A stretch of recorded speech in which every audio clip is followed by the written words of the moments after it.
Have you ever noticed how some people only realize your worth after you're gone, not because they truly loved you, but because your absence removes the mirror they use to avoid their own reflection? They don't miss you. They miss the way you held up their false self, the version of themselves they weren't ready to face. And when you finally walk away, you don't just leave them, you leave behind the illusion they were clinging to. And that, Carl Jung would say, is when the shadow begins to surface. At first it might seem quiet. You leave a relationship, you step out of a dynamic, you stop responding, you think it'll go unnoticed. But something strange happens. They become angry, or they turn cold, or they suddenly act like you were the villain all along. Why? Because your withdrawal wasn't just physical. It broke an emotional contract they never said out loud. You were the stabilizer of their chaos, the emotional trash can, the one who understood, even when they never truly tried to understand you. And once you're no longer available to absorb that weight,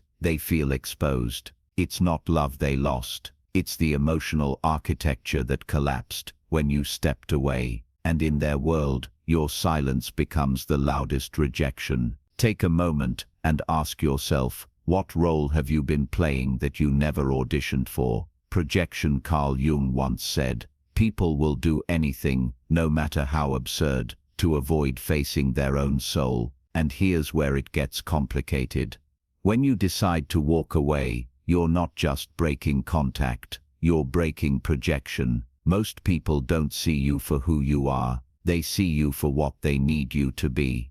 You became the caretaker, the fixer, the dependable one, the one who always forgives. But the cost of holding that role is this: you slowly disappear. Let me tell you about Stacy. She was the friend everyone called during their 2 a.m. breakdowns, the one who dropped everything to listen, to soothe, to fix. For years, Stacy believed this made her valuable, needed, loved. But what she didn't realize was that she had become an emotional dumping ground. Her friends weren't calling because they cared about her inner world. They called because they knew she would absorb their pain without asking for anything in return. When Stacy finally set a boundary, when she stopped answering those late-night calls, her friends didn't ask if she was okay. They didn't wonder what she needed. They got angry. They called her selfish. They said she had changed, become cold. But Stacy hadn't become cold.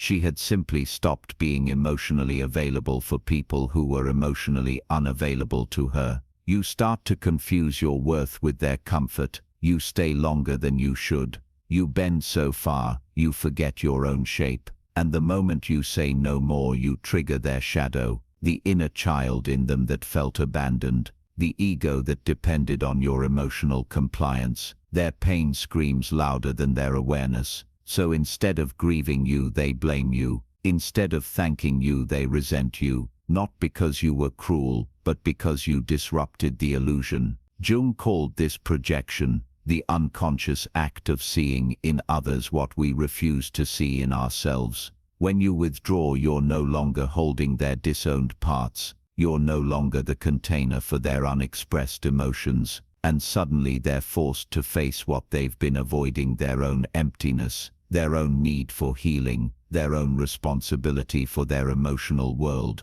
This is why walking away feels so threatening to them. It's not about losing you, it's about losing the person who made it possible for them to avoid themselves. Consider this: what parts of yourself have you sacrificed to make others comfortable? But here's what Jung understood, that most people don't. The shadow isn't just about them, it's about you too. Because the role you played, the overgiving, the overextending, the constant availability, that wasn't love. That was your own Jungian shadow material. The part of you that learned early that your worth was tied to your usefulness. The part that believed love was something you had to earn through endless giving. When you walk away, you're not just triggering their shadow, you're finally facing your own. The truth. Here's the truth that cuts to the bone. The realization that changes everything. Your decision to walk away has little to do with them and everything to do with you. It's not about punishing anyone. It's not about revenge or making them suffer.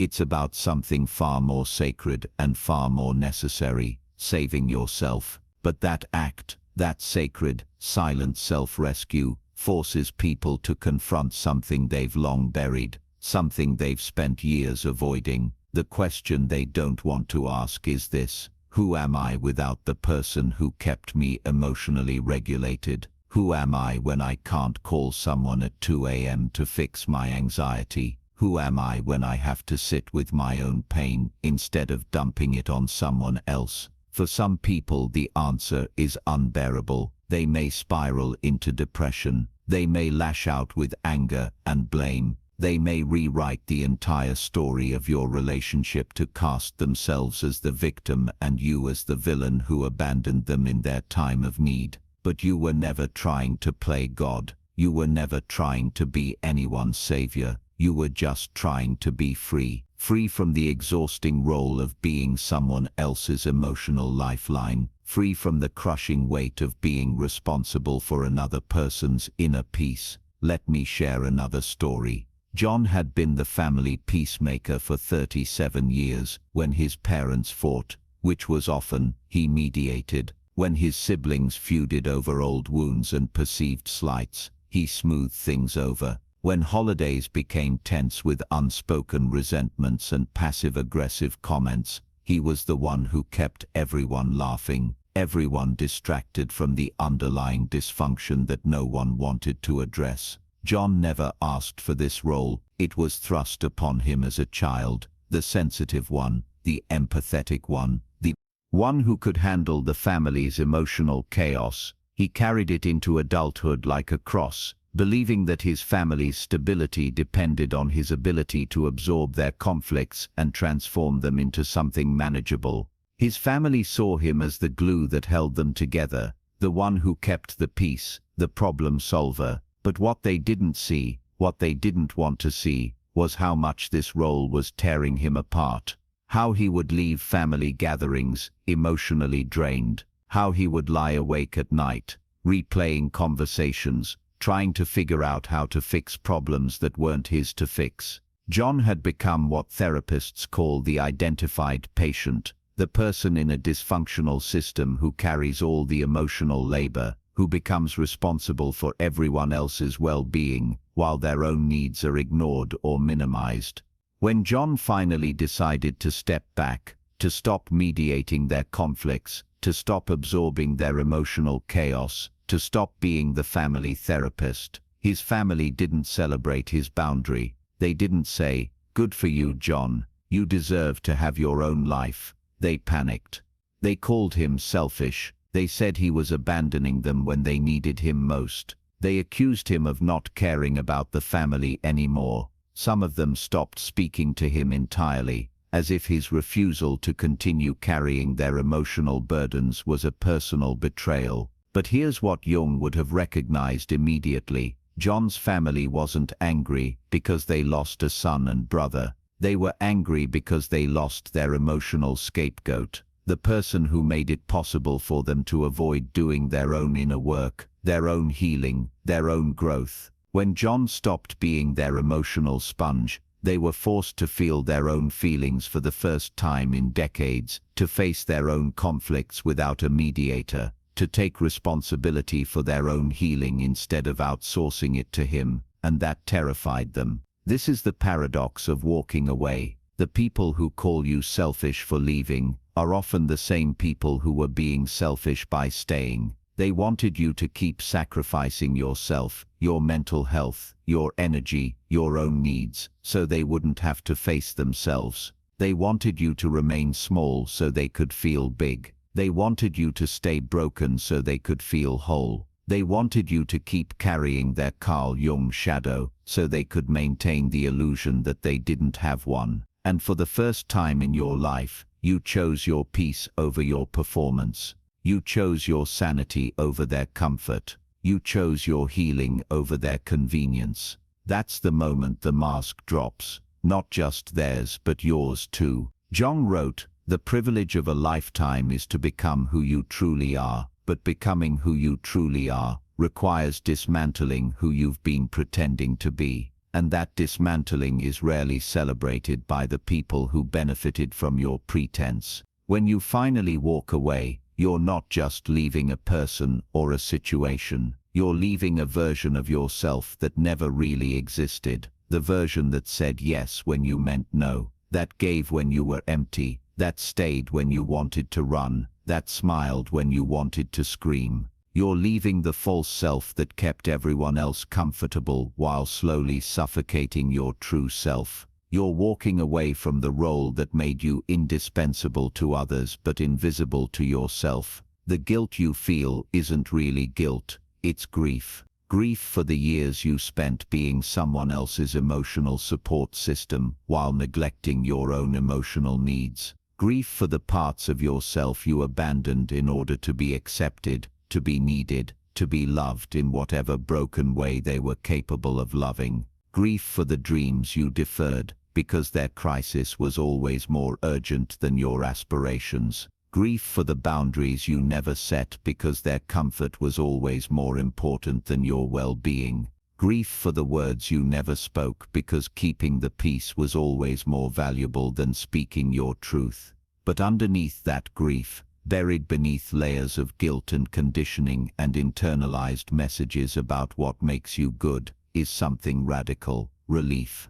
The relief of finally choosing yourself. The relief of finally saying, "This isn't working for me anymore." The relief of finally honoring the voice inside that has been whispering, then talking, then shouting, "You deserve better," for longer than you care to admit. Take a breath. Feel that relief. That's your soul welcoming you home. Jung believed that individuation, the process of becoming your authentic self, was the most important work of a human life. But individuation requires separation. It requires the courage to disappoint people who expected you to remain the same forever. It requires the willingness to be misunderstood, judged, even vilified by those who preferred you unconscious, compliant, and convenient. Your walk away isn't cruel, it's conscious. It's not selfish, it's self-preserving. It's not abandonment, it's awakening. And that consciousness, that awakening, that's exactly what they can't tolerate.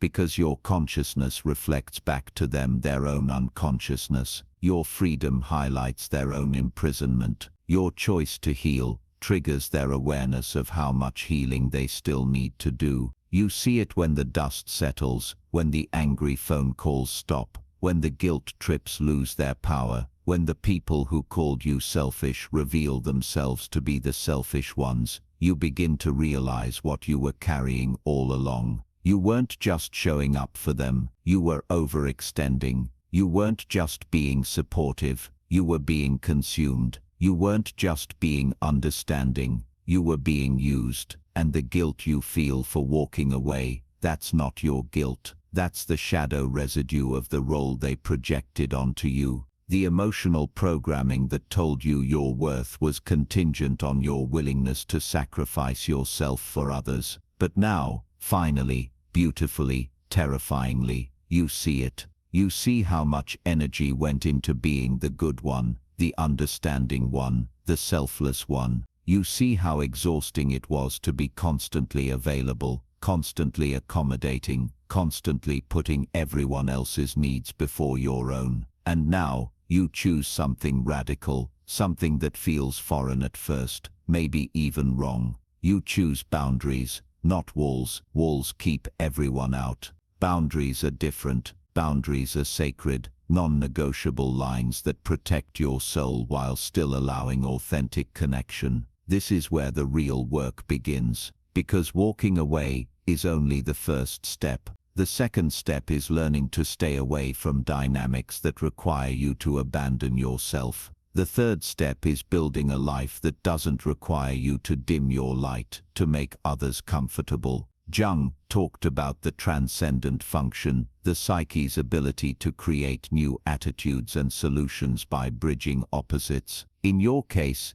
it's the bridge between who you were for others and who you're becoming for yourself. It's the integration of your people-pleasing shadow with your authentic self. It's learning to be both loving and boundaried, both generous and self-preserving. You start to notice patterns you couldn't see before, patterns that were invisible when you were caught up in the chaos of constant giving. How you attracted people who needed fixing, because fixing others felt easier than fixing yourself. How you stayed in situations that drained you because leaving felt scarier than staying. How you confused being needed with being loved. How you mistook emotional labor for emotional intimacy. You begin to see how your childhood shaped these patterns. Maybe you grew up in a family where love was conditional, where you had to earn affection through good behavior, through meeting other people's needs, through being the easy child who never caused problems.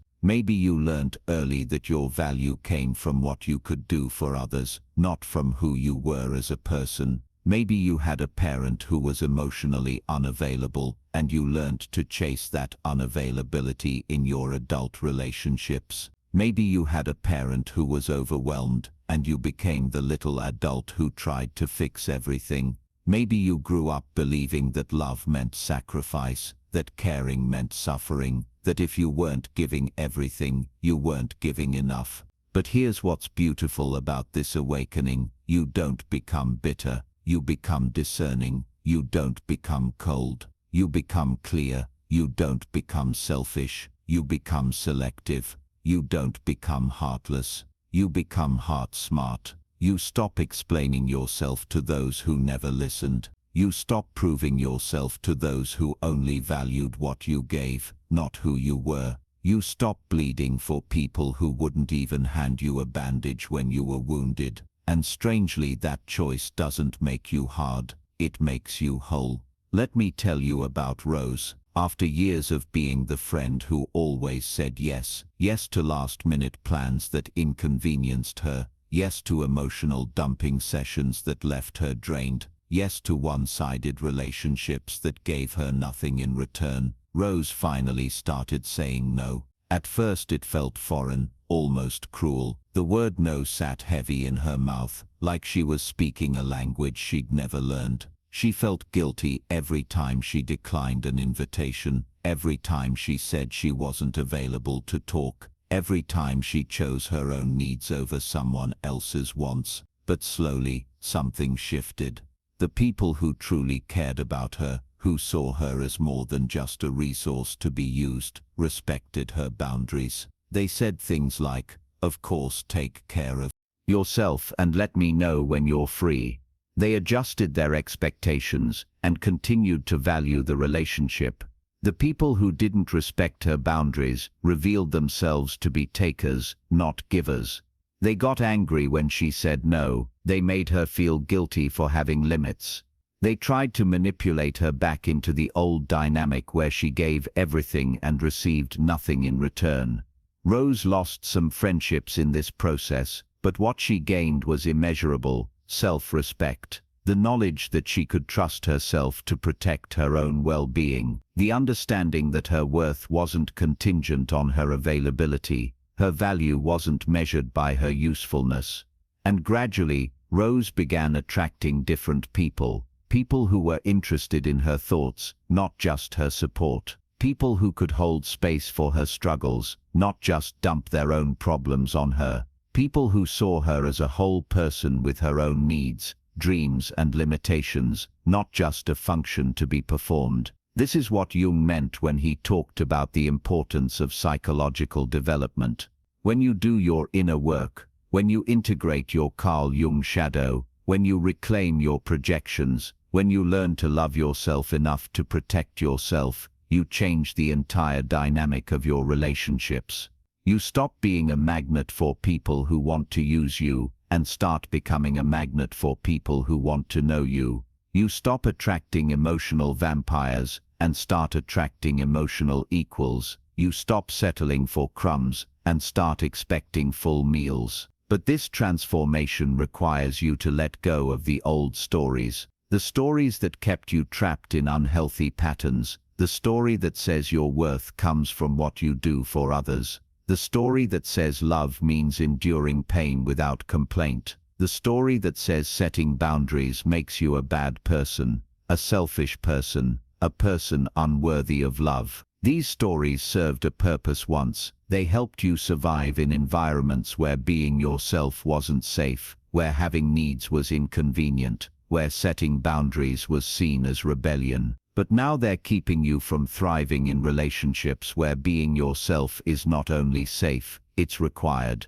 You begin to see that the people who got angry when you walked away weren't angry because they loved you. They were angry because they lost their emotional supply, their unpaid therapist, their 24/7 support system. And the people who support your boundary setting, who celebrate your self-care, who encourage you to put yourself first, they're the ones who actually see your worth beyond what you can provide. The question isn't whether you'll lose people when you start setting boundaries. You will. The question is, are the people you lose actually people you want to keep? What boundaries have you been afraid to set because you thought they would make you unlovable? Return home. Music. In the quiet that follows walking away, there's a sacred kind of grief. Not for the person you left, but for the parts of you that stayed too long. You grieve the version of you that tolerated crumbs, that smiled through disappointment, that accepted conditional love and called it understanding. But in that grief, something gentle begins to rise. You come home to yourself. You remember that you were never too much. You were just in places that made you feel small. This homecoming isn't immediate. It doesn't happen overnight. It unfolds in layers, like healing from a deep wound. Some days you feel clear and empowered, certain that you made the right choice. Other days you question everything. Did you overreact? Were you too harsh? Could you have tried harder,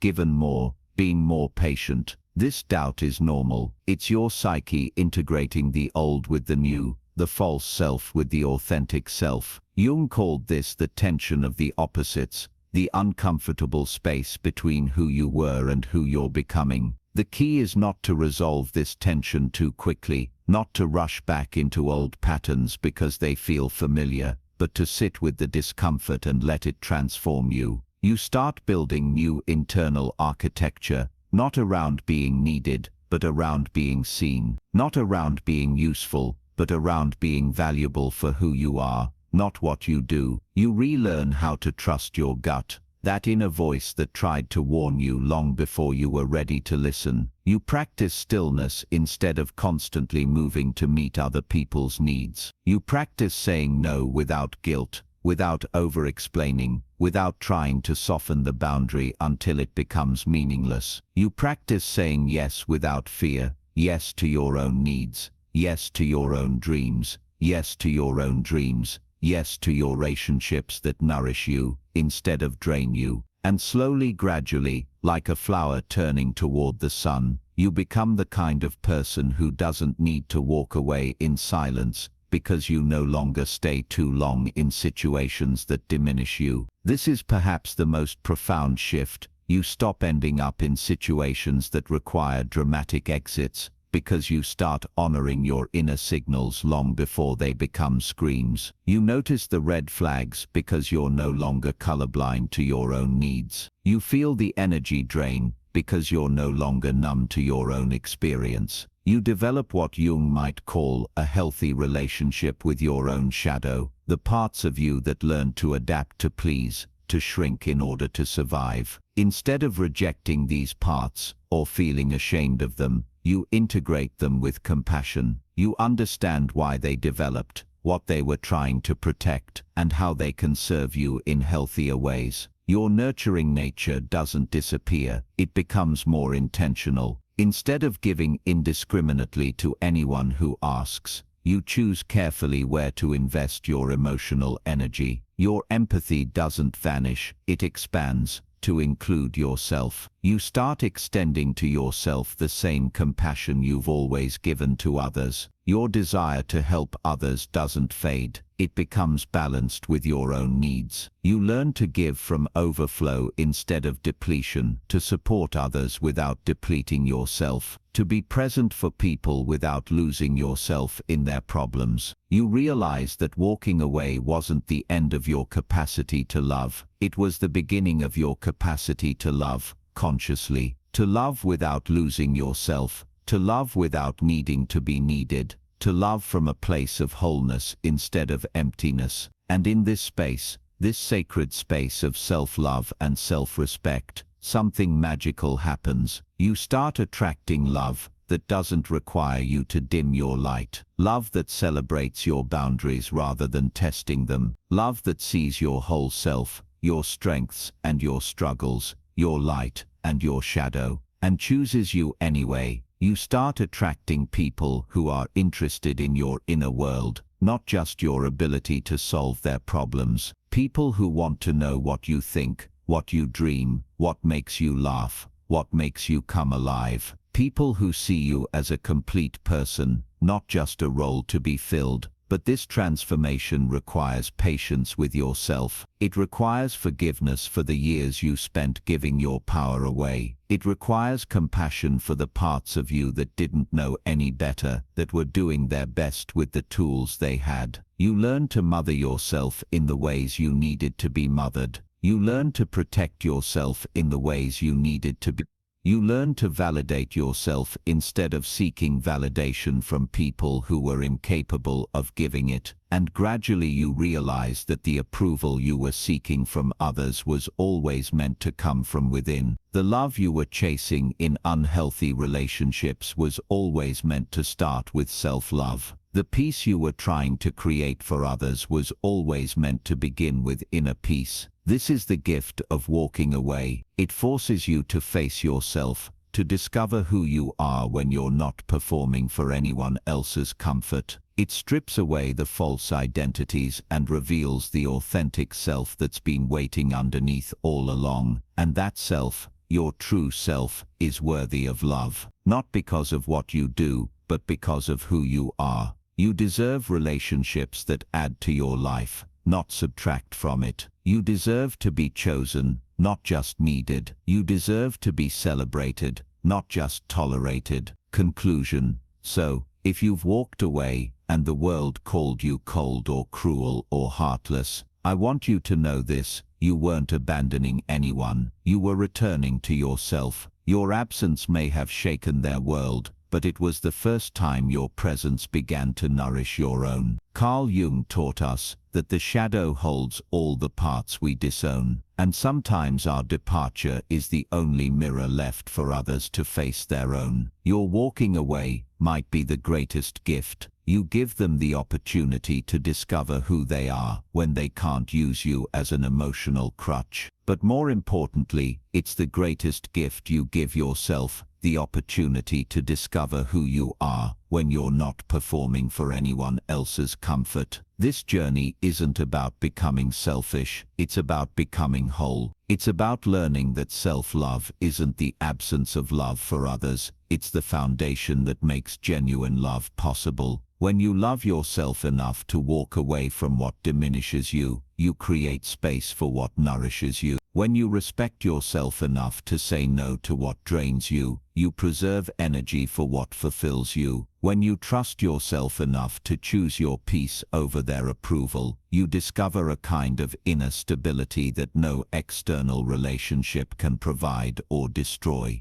Jung wrote, "Your task is not to seek for love, but merely to seek and find all the barriers within yourself that you have built against it." Those barriers aren't just the walls you've built to keep others out. They're also the patterns you've built to keep your true self hidden, the people-pleasing, the overgiving, the boundaryless existence that you mistook for love. Walking away strips these barriers down. It forces you to confront the truth. You are worthy of love, not because of what you do, but because of who you are. You deserve relationships that add to your life, not subtract from it. You deserve to be chosen, not just needed. So leave when you must. Speak less when silence is sacred. Protect the peace you fought for. And if this message echoed something you've always felt but never had words for, I want you to do something powerful. In the comments below, write these words: "I walked away to come home to myself." Let that be your declaration, your witness, your commitment to the journey inward.